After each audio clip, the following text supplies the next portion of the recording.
नमस्कार दोस्तों, उषा की आवाज चैनल में आप सभी का स्वागत है। हमारी आज की कहानी है सम्मान।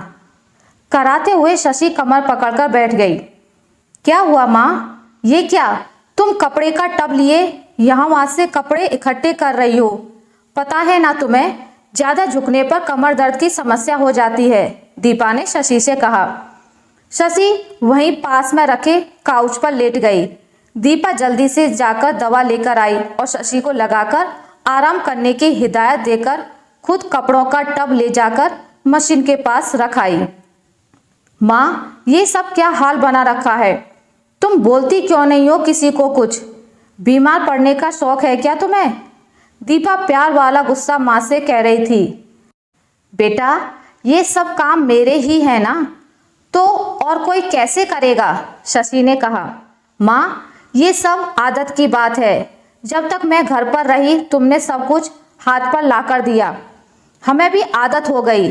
पर 6 साल से हॉस्टल में रह रही हूँ, अपने काम खुद करने पड़ते हैं, वहाँ कोई माँ नहीं आती करने। दीपा माँ को देखते हुए बोली। जानती हूँ बेटा, जब भी तुम हॉस्टल से घर आती हो मुझे सच में बहुत आराम मिलता है। जैसे अभी तुमने मुझे परेशान देख झट से दवा लगाकर आराम करने को कह दिया, पर बाकी किसी को परवाह कभी नहीं होती। शशि उदास होकर बोली। दीपा 20 साल की हो गई, शुरू से अपनी माँ को काम करते देखती आई है। जब से हॉस्टल रहने गई बहुत काम अब वो खुद करने लगी थी, पर घर पर पापा के रवैये से वो हमेशा परेशान हो जाती। माँ जितने सलीके से घर को समेट कर रखती, पापा हमेशा सब कुछ फैलाकर रखते। कितनी बार इस बात पर तू मैं भी हो जाती थी। उसे अच्छी तरह से याद है, वो छोटी सी थी तभी एक बार ऐसा ही कुछ हुआ था।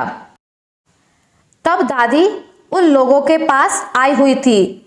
वो माँ पर गरजते हुए बोली, मेरे बेटे को ये सब काम करने की आदत नहीं है, इतना पढ़ लिख कर अफसर बना है ये सब करने के लिए। इन सब के लिए तुम हो ना, उसका जैसा मन करेगा वो रखेगा। तुम्हें समेटना पसंद है तो समेटती रहो। माँ एक शब्द नहीं बोली थी, बस रोती जा रही थी। मुझे देखकर एक ही बात बार बार बोलती, देख लाड़ो, जिंदगी में जिल्लत कभी ना सहना और गांठ बांध ले, अपने पैरों पर तो खड़ा होकर ही तुम्हें रहना है। दीपा देखती, दादी हमेशा माँ को कुछ ना कुछ बिना बात सुना देती और पापा से शिकायत लगाया करती। दिन भर आराम करती है, ये नहीं कि मेरे बेटे के लिए हर दिन कुछ अच्छा बनाया करे। ऊपर से दादी उसके भाई वंश को भी एक काम ना करने देती। ये सब देखकर वो बड़ी हो रही थी और मन में एक ही बात रहती, जब सब कहते लड़का लड़की बराबर है तो ये भेद क्यों? हर काम सबको करना आना चाहिए, पर दादी के रहते ऐसा संभव नहीं था। 10वीं तक वो घर पर ही रही, फिर बाहर हॉस्टल में पढ़ने चली गई। वो हमेशा शशि से कहती, वंश को भी हॉस्टल भेजना, नहीं तो ये घर पर रहकर पापा के जैसा हो जाएगा। पर संयोग ऐसा हुआ, वंश हॉस्टल जाना ही नहीं चाहता था और बच्चे की जबरदस्ती भेज नहीं सकते थे, तो उसकी आदतें भी पापा के जैसी होती जा रही थी। दादी की शय पर वो बिगड़ भी रहा था। बस एक यही बात अच्छी होती, जब दीपा आती वंश को समझाने की कोशिश करते हुए एक लाइन जरूर कहती, वंश माँ की मदद किया करो, कभी जो वो बीमार पड़ी तो तुम सब पर भारी पड़ जाएगा। ऐसे में वंश बड़ी बहन की बात सुनता, पर दादी देख लेती तो दीपा को ही डांट लगा देती और दीपा उससे फिर कुछ ना बोलती। माँ अब कैसा लग रहा है? दीपा ने शशि से पूछा। शशि ने उठने की कोशिश की तो उससे खड़ा भी नहीं हुआ जा रहा था। शाम को जब विपिन घर आया, घर की हालत सुबह जैसी ही देख शशि पर गुस्सा करने लगा। माँ की कमर में बहुत दर्द हो रहा है, वो एक दवा लेकर सो रही हैं, दीपा ने आकर कहा। ओह, अब चाय कौन बनाएगा? विपिन बुदबुदाया। पापा आपसे कुछ बात करनी है, आप फ्रेश होकर आइए, चाय मैं बनाकर लाती हूँ, कहकर दीपा चाय बनाने चली गई। चाय के साथ पापा की पसंद का भुना चिवड़ा भी लेकर आई, जो अक्सर वो अपनी माँ को करते देखती थी। क्या कहना है बेटा? विपिन ने पूछा। पापा, आज बिखरे घर को समेटने में और इधर उधर फैले कपड़े बटोरने में माँ क्या झुकी, कमर दर्द बढ़ गया।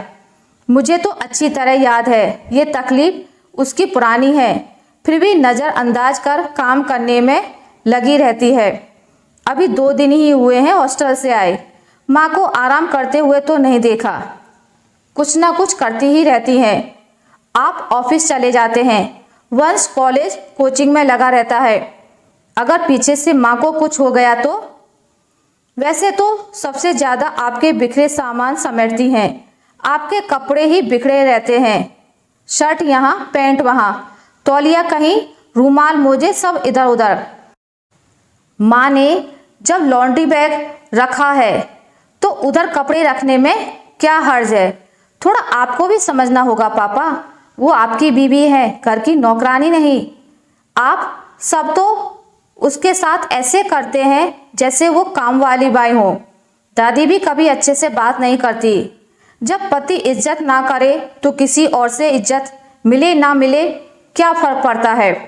बस मैं यही कहना चाहती हूँ, मेरी माँ मुझे सही सलामत चाहिए। वो बीमार भी पड़ती है तो करा लेगी, पर बोलती कुछ नहीं। उसके दर्द को महसूस कीजिए, कहीं ऐसा ना हो वो घुट घुट कर। दीपा कहते कहते रो पड़ी। विपिन बेटी की समझदारी भरी बातें सुनकर आश्चर्य में पड़ गए। सच ही तो कह रही है दीपा, अगर शशि को कुछ हो गया तो हम सबका क्या होगा? नहीं नहीं, अब से उसकी तकलीफ को नज़रअंदाज नहीं करूँगा। वो दीपा के कंधे पर हाथ रख आश्वासन देते हुए अपने कमरे की ओर चल दिए, जहाँ शशि कमर में बेल्ट लगा सीधी लेटी हुई थी। आ गए आप? वो चाय? शशि ने कहा। तुम आराम करो शशि, दीपा ने चाय बनाकर दे दी है। हमारी बेटी कितनी समझदार हो गई है। कई बार बच्चे भी माता पिता को बहुत कुछ सिखा देते हैं, है ना? विपिन ने कहा।